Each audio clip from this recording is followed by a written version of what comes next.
Alright, part 4. Let's do this. The journey of Emma's, the life of Emma and her chronic illness. That was more of a dab, not just like... Okay, it's like 1 a.m., so just forgive me. Okay, so I'm going to start in...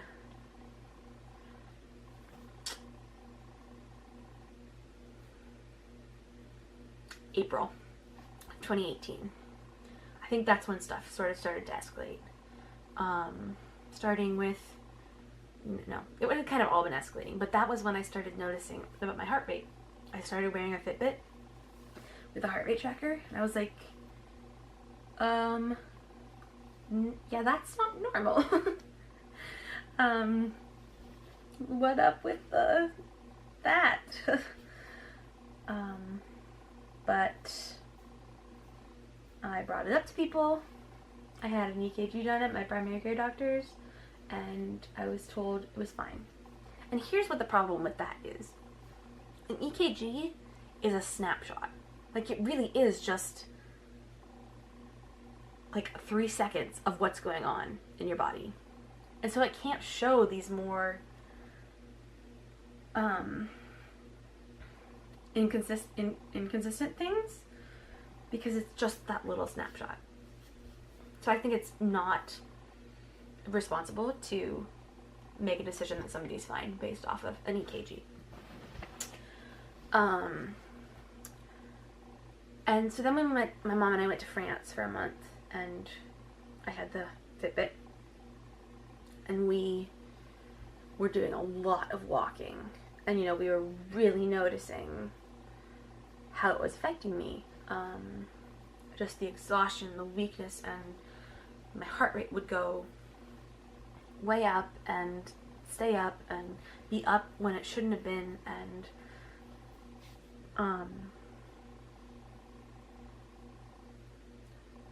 that was really hard. And like, I knew that it was nice to know what was the cause. No, not, well, sort of, because to correlate that's going on with my body, and this is why I am exhausted and dizzy and lightheaded and almost fainting and weak, and like,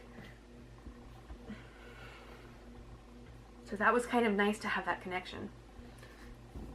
Then there was the part where I had to get people to take me seriously, which is not easy.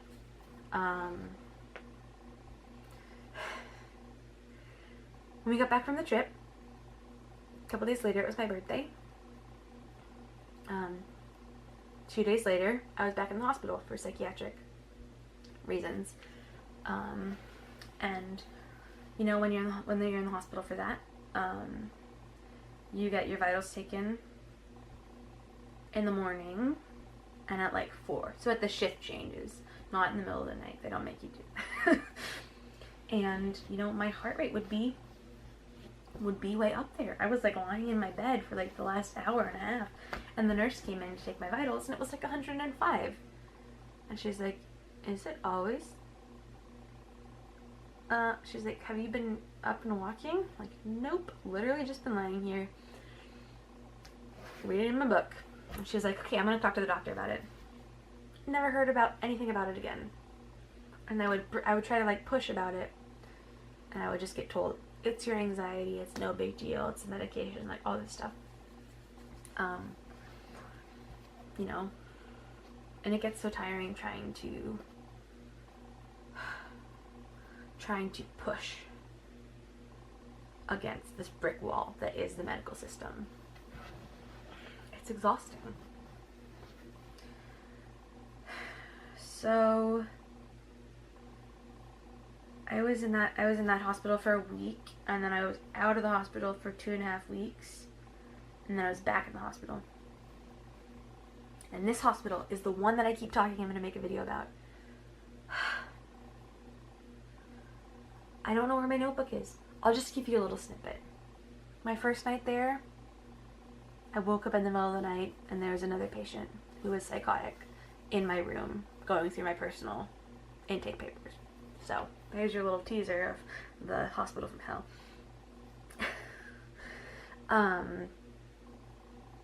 Then I was in a residential home for 2 weeks, and then I started at this last outpatient program, which was a fantastic program and really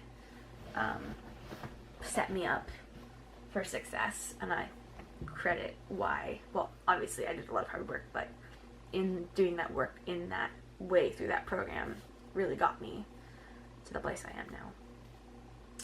But, you know, right away things were just like spiraling down physically. Migraines more, stomach stuff more, pain more, and, you know, everywhere you touch is pain. And that had always been true, like, down in my stomach. But now it's, like, everywhere. Like, you can't even, like, press me there without, like, I'm not pressing that hard. And it hurt. And the dizziness and the heart rate and, like, everything was just spiraling. I was like, I can't keep going like this. I need to get taken seriously. And so I made an appointment with my primary care doctor. And, you know, I don't think she's going to be my doctor anymore because of some reasons that I'm sure I will get to in this video. It gets blurry about what happened.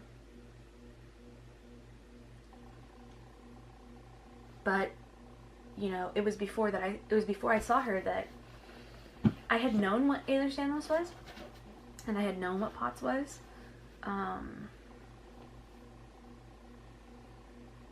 But it kind of always just seemed like, oh, that's like a really rare thing. That's a big thing. I don't have that. And I think that that mindset about that was for various reasons, like not knowing, you know, not having there be education about those conditions, so I didn't really know much about them. And I think there was a lot of outside pressure on me that I was fine, and that it was my anxiety, it was my depression, it was like all of these things. And so I really knew in my head, I know in my head that that is not in my head, that it's not that, because I can feel it, and I know I'm not a doctor, but I'm the one living in this body, and I'm very self-aware, as one gets to be when they have all of this stuff going on. I don't want to be swearing on this channel. I want it to be open for everyone. I don't have a problem with swearing. I just don't want to, yeah. You know, and after having been through months and months, well, years really, with PTSD from childhood experiences and living through other traumas, assault, and just a lot coming at you. I know, like, I sometimes have trouble identifying what the emotion is I'm feeling or how to articulate it, but like I know what is going on inside of me. Like I was saying about my stomach, I can tell whether it's this is every day, or this is a stomach bug, or okay, this seems like there could be something wrong with my pancreas. Like, I don't know. Like, no, I do know. I obviously don't know like what it is going on, but I know when it is not normal. So, I knew what Ehlers-Danlos was, I knew what POTS was because of YouTubers that I've been watching. But there was another person at my outpatient program, and they had many similar issues to me, and they were being tested for Ehlers-Danlos themselves. And there was one day, I think, that I had walked in the parking lot was so long, and I was hurting and I was exhausted. And they were like, I think you should mention Ehlers-Danlos to your doctor. And I was like, really? And then, then I started doing more research on it, and I was like, oh my god, this is like me. This is me on paper. And it was, one of my good friends has both Ehlers-Danlos and POTS. I met her in my sign language class this last semester, which was really cool to meet her. And I've talked to her a lot about it. I talked to her about it at the time, and we talk about it all the time. And she was like, yeah, that sounds like Ehlers-Danlos. I was like, wow. And just reading through everything about it, I was like this literally explains everything about my body. I'm tearing up. Not what I'm intended to do, but it's a big deal. Everything that was ever brushed off, or things that I just didn't talk about because I knew that people wouldn't care or wouldn't think it was a big deal. It explains why my teeth are so bad, and the bruising, and just, it really can explain pretty much everything. And that was just,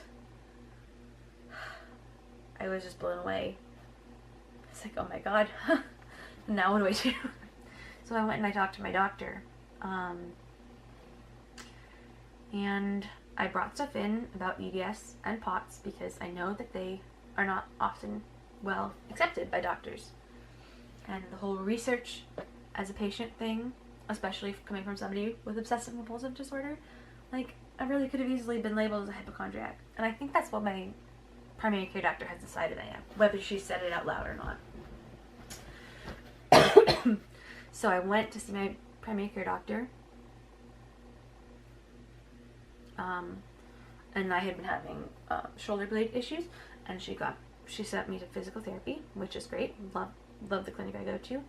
She ran an autoimmune panel, and she sent me to a cardiologist with first having a prescription for a 2-week Holter monitor.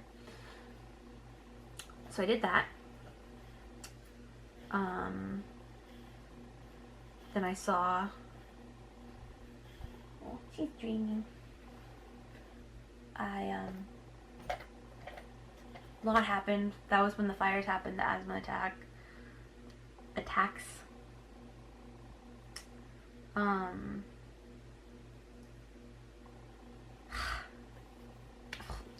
Why is this so long? Am I talking too much? Oh, it's just a really long story. We're talking about my whole life. Okay, so that is the end of 2018. Now, part 5 will be 2019 till now. It will make it short enough.